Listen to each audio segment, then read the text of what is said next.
ভূমিকম্প যে দুর্যোগের নাম শুনলেই চোখে ভেসে ওঠে ধ্বংসস্তূপ আর সারি সারি লাশের দৃশ্য। কোনো পূর্বাভাস ছাড়াই আঘাত হানার কারণে এই দুর্যোগের ক্ষয়ক্ষতি হয় সবচেয়ে বেশি। ভূমিকম্পের মাত্রা যত বেশি হয়, ধ্বংসযজ্ঞও হয় ততই বেশি। গত সোমবার রাতে জাপানের উত্তর পূর্ব উপকূলে শক্তিশালী 7.6 মাত্রার ভূমিকম্প আঘাত হানলেও দেশটিতে বড় ধরনের ক্ষয়ক্ষতি বা ব্যাপক প্রাণহানি হয়নি। ভূমিকম্পের মাত্রা বেশি থাকায় উপকূলীয় এলাকায় সুনামি সতর্কতা জারি হয়। 1,14,000-এরও বেশি মানুষকে জরুরি ভিত্তিতে সরিয়ে নেওয়া হয়। আশ্চর্যের ব্যাপার হলো 7.6 মাত্রার ভূমিকম্প হলেও 30 জনের মতো আহত হয়েছে। এত বড় মাত্রার ভূমিকম্পে যা সংখ্যার দিক দিয়ে অনেকটাই কম, এমনকি মাত্র কয়েক ঘন্টার মধ্যেই সব সতর্কতা শিথিল করা হয়। এমন শক্তিশালী ভূমিকম্পেও কিভাবে জাপান ক্ষয়ক্ষতি সীমিত রাখতে সক্ষম হলো তা নিয়ে বিশ্বজুড়ে আলোচনা শুরু হয়েছে।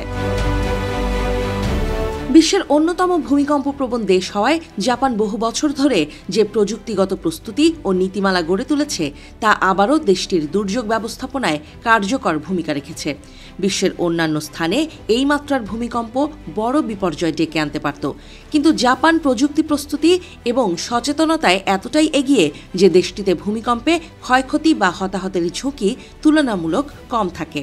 মূলত 7টি বড় বিষয়ের কারণে ভূমিকম্প ও সুনামি মোকাবিলায় দেশটি সফলতা পেয়েছে। জাপানে যে কোনো ভবন নির্মাণে কঠোর ভূমিকম্প প্রতিরোধী মানদণ্ড অনুসরণ বাধ্যতামূলক।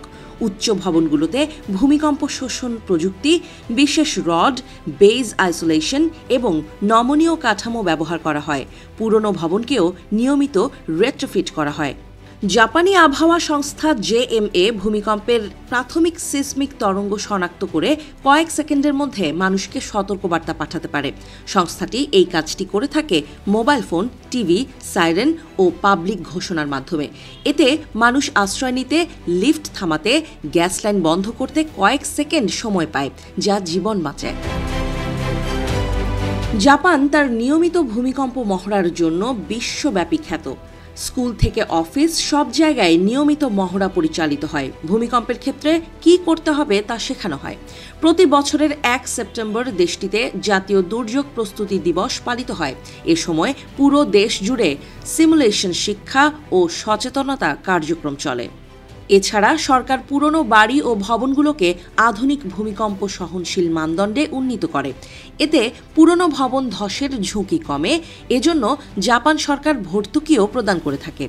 এছাড়া 2011 সালের তোহুকু বিপর্যয়ের পর জাপান উপকূল জুড়ে আরও উন্নত সুনামি দেয়াল, ব্রেকওয়াটার, স্বয়ংক্রিয় গেট, উঁচু আশ্রয়কেন্দ্র এবং দ্রুত সরিয়ে নেওয়ার ব্যবস্থা গড়ে তুলেছে। জাপানের ফায়ার সার্ভিস, আত্মরক্ষা বাহিনী, স্থানীয় প্রশাসন ও জরুরি সেবা সংস্থাগুলো দুর্যোগ মোকাবিলায় অভিজ্ঞ ও সমন্বিতভাবে কাজ করে। খাদ্য, পানি ও চিকিৎসা সরঞ্জাম আগে থেকেই মজুত রাখা হয়, যা প্রয়োজনের সময় দ্রুত পাঠানো যায়। পাশাপাশি জাপানের আনাচে কানাচে হাজার হাজার সিসমোমিটার, GPS সেন্সর ও পানির নিচে স্থাপিত সেন্সর রয়েছে দেশটিতে। এই ডিভাইসগুলো রিয়েল টাইমে ভূমিকম্পের ডেটা পাঠায়। এতে আফটার শক পূর্বাভাস, ঝুঁকি বিশ্লেষণ ও দ্রুত সিদ্ধান্ত নেওয়া সহজ হয়। আর এভাবেই সবচেয়ে ভয়াবহ প্রাকৃতিক দুর্যোগ ভূমিকম্পে ক্ষয়ক্ষতি কমিয়ে এনেছে জাপান।